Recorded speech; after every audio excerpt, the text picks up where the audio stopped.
Je suis Azim Bernoussi, je suis Citélab à Pau et je suis porté par la communauté d'agglomération de Pau-Béarn-Pyrénées. Alors mon rôle en tant que Citélab est de diffuser la culture entrepreneuriale dans les quartiers notamment prioritaires, ce qu'on appelle les quartiers QPV. Donc mon rôle est de démystifier un peu le parcours de la création d'entreprise, la mise en relation avec les partenaires financiers et techniques et l'écosystème de la création d'entreprise, et de rester référent post-création, notamment pour les personnes qui créent leur entreprise, car on sait qu'en amont de la création, il y a beaucoup de structures d'accompagnement, mais après, il y a très peu de structures qui font ce rôle-là. Et ma relation avec la région, c'est que la région s'intéresse beaucoup au développement des quartiers et des porteurs de projets qui veulent s'insérer d'une manière positive dans la société.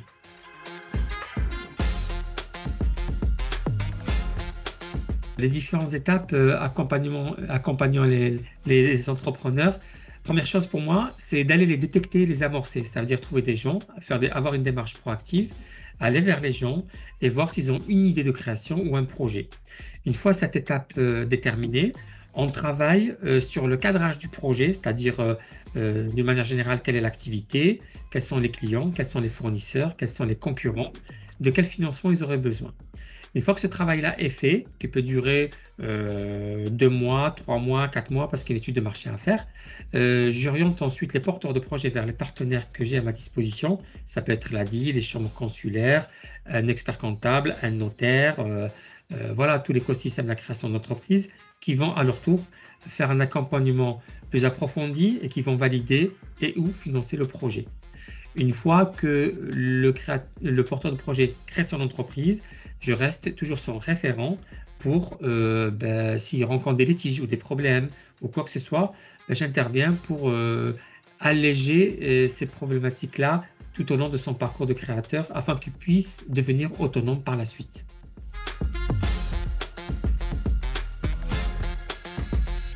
Bonne question. Alors, tout projet dépend du porteur de projet. Donc ça, c'est une première chose. Pour moi, je peux voir plusieurs projets, les mêmes projets portés par différentes personnes. C'est l'envie, la motivation, l'implication, le sérieux, l'assiduité, une bonne étude de marché, avoir aussi un peu d'argent de côté pour investir dans le projet. Pour moi, ce sont des éléments prometteurs pour la réussite d'un projet de création. Par contre, l'inverse serait quand le porteur de projet est très peu motivé, qu'il ne sait pas ce qu'il veut faire, il est indécis, j'estime que la personne n'est pas encore prête pour créer et qu'elle ne s'est pas acculturée à la création d'entreprise, en tout cas au rôle du chef d'entreprise.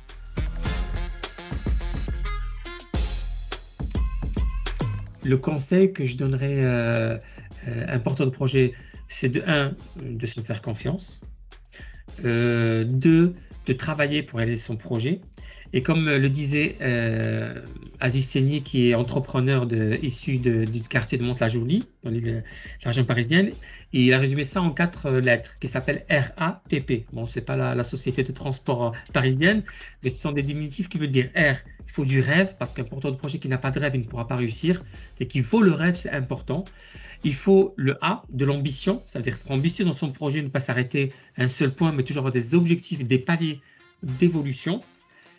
RAT, du travail, ça c'est obligatoire pour réaliser ses rêves et ses ambitions, il faut beaucoup de travail et d'investissement. Et le P, le partage, ça veut dire qu'il faut toujours être dans un réseau pour partager, pour échanger, pour donner et pour aller ensemble vers la réussite collectivement.